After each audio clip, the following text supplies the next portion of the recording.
welcome back to Metroid Zero Mission. Alright, so last time we got the Varia suit, and now, well, we can just kind of exist in areas like this without taking damage. We can exist in some lava, just not all lava. I will just not go into lava unless I absolutely have to, just to make sure. Yeah, they got different lava in each room. They got variable lava, or as you would say, variable. I can't believe they just kept buying different lava from different places. They cleaned out the first store and was like, oh shit, they got different lava at the second store. This one's more expensive, but ooh, that one actually affects things. Dang, alright. Well, I should have gotten some of this.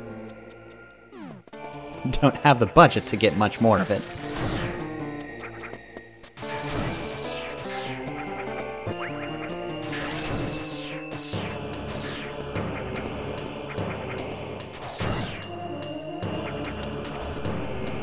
So, today is gonna be more of a, transitory episode. We're just gonna be kinda moving from one area to another, mostly in Norfair. It's gonna be a Norfair-heavy episode. This, of course, is an area that, unless you did the crazy bullshit I did last time, you won't be visiting, because it is behind a green door. So, if you're like me and you decided to do stupid things, congratulations, you can sequence break a little. As a treat. And get more super missiles. I forgot you did that. I can't forget I did that. My brain won't let me. But yeah, like I said before, super missiles, very strong. I try not to use them too much because of how strong they are. I don't want to break the game too much. I mean, you saw what I did to Kraid, right? I don't need super missiles. But you can't buy super missiles. But yeah, rest assured, they do plenty of damage, so if you do happen to get them early, feel free to use them. You don't have to care about how presentable the game is. You can just have fun blowing things to smithereens. Anyways, that room looked like a pain in the ass to navigate. Oh, a little bit, yeah. It's one of those rooms where you just... It's made to take longer for the fact that you have to go back and forth through it. So yeah. As mentioned in the last episode, I'm not the biggest fan of Zero Mission's map overall. I feel like it has some faults. Now, I don't exactly remember sort of the positioning or like the map design of this game compared to original Metroid. I admittedly have not played a lot of original Metroid.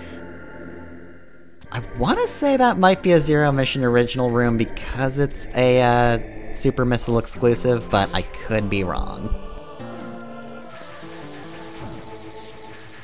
Most of my knowledge is from this game as compared to the original. I will fully admit that. There is definitely original map design in this game, and I mean, it's fitting to the original content in that it's not my favorite either way, so it blends together well. Speed booster here.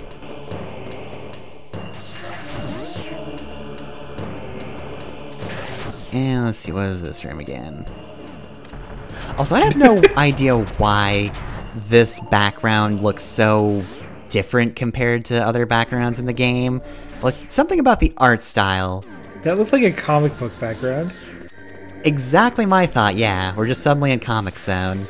Like, a few backgrounds have kind of had this style, but like, they've been a little harder to notice because I think they've been like darker and less elaborate, but yeah, no, there's just something about this one. It does look very comic booky. When some of the other sprites are, or when some of the other backgrounds are, like, either drawn like this, where they don't look quite like that, quite like that style. It's not as jarring. Or they're just, like, sprites, like in here. Or, not sprites, you know, pixel art.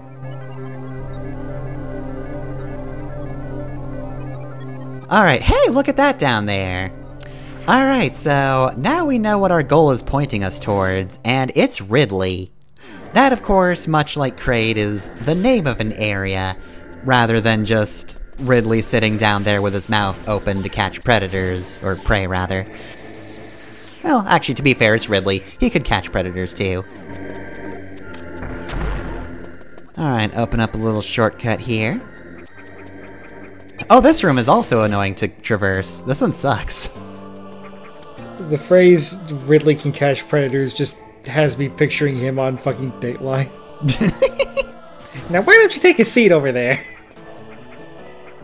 That'd be more satisfying than to catch a predator, because he'd just eat the guy after the episode wrapped. Alright, I'm going to jail, right? Well, you wish, buddy. You wish. Stop rolling! Turn the camera off! I do admire your actual attempts at doing the old classic Retsu Prey Ridley voice, and it's going to be incredibly at odds with how I view him now. I can't picture him with any other voice.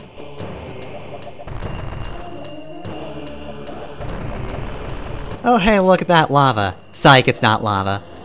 I feel like that one's a little easier to spot just because there's enemies actively moving down there, but still.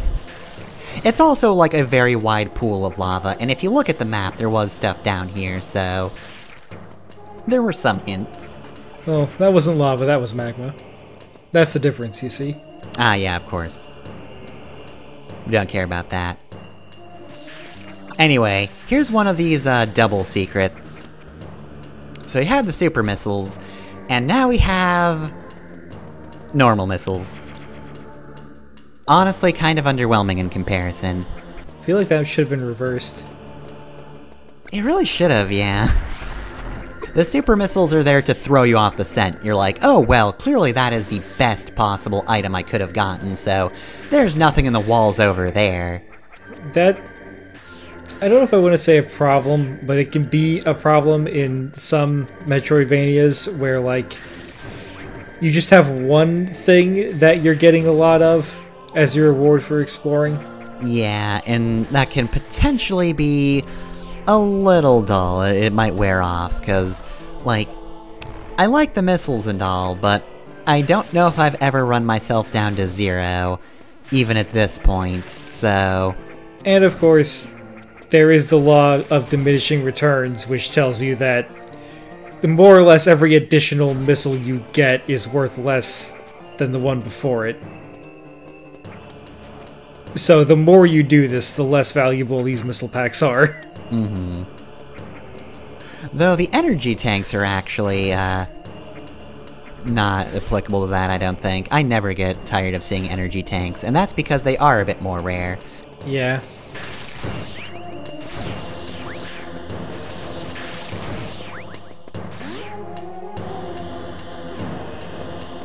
That one was also fake. Also, that block is fake. Fake, fake, fake. All of you are fake. Phonies! You're a bunch of phonies! Look, Samus has been watching King Oger, so, you know, she's into that now. She's just shouting, fake at everything.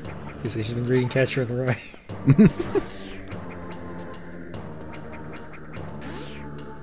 Just reading Catcher in the Rye. Damn, this kid's fucking depressed. Samus is absolutely not the type of person who thinks Holden Caulfield's cool. She's just like, damn, this bitch be pathetic. The loss of his brother has had adverse effects on him. She just shouts weak and tosses the book at a wall. He merely should have collected more missiles. That would have solved this problem. Why didn't he just use the morph ball? The morph ball is very comforting in its own way. You curl up and then you just get time to think.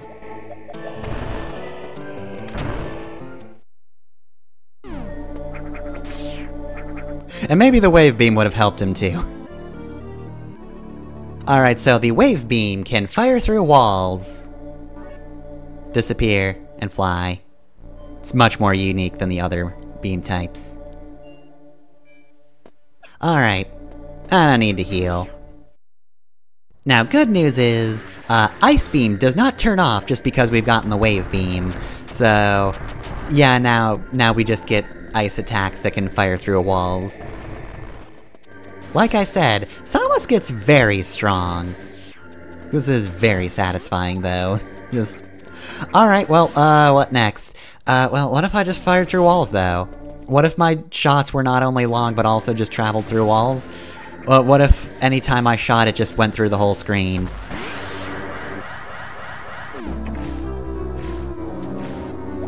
Oh, back to the terrifying larvae room. And with the wave beam, we can murder these things. Or sometimes, anyway. The music's still playing. Yeah, this one charges you, so you gotta bomb it. God damn, you died to being bombed? Do you know how pathetic that is? Normal enemies aren't killed that easily by bombs. Well, I mean, they probably would be. Just, you know, you drop a bomb in front of a normal enemy, you don't really escape from it like you would with that big old bug guy. Meanwhile, I was just clearing the room like, nope, nope, nope, don't want to deal with you.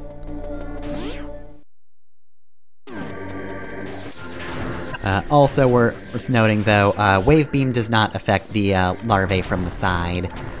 So I did have to bomb that guy. It would not have worked to just shoot at him.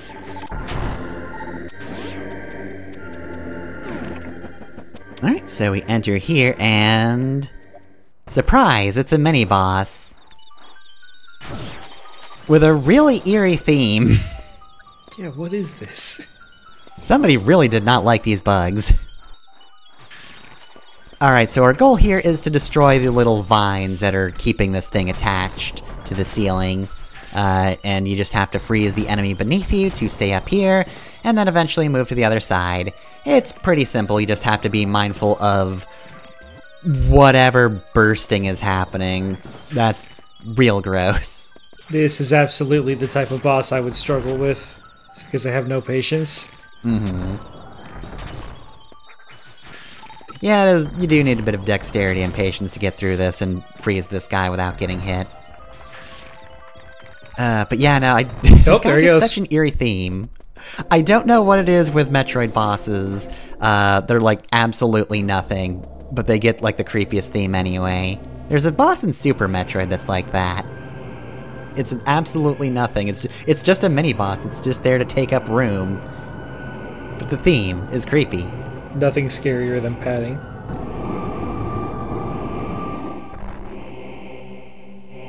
Well, I'm gonna go punch her! And there we go, that's it.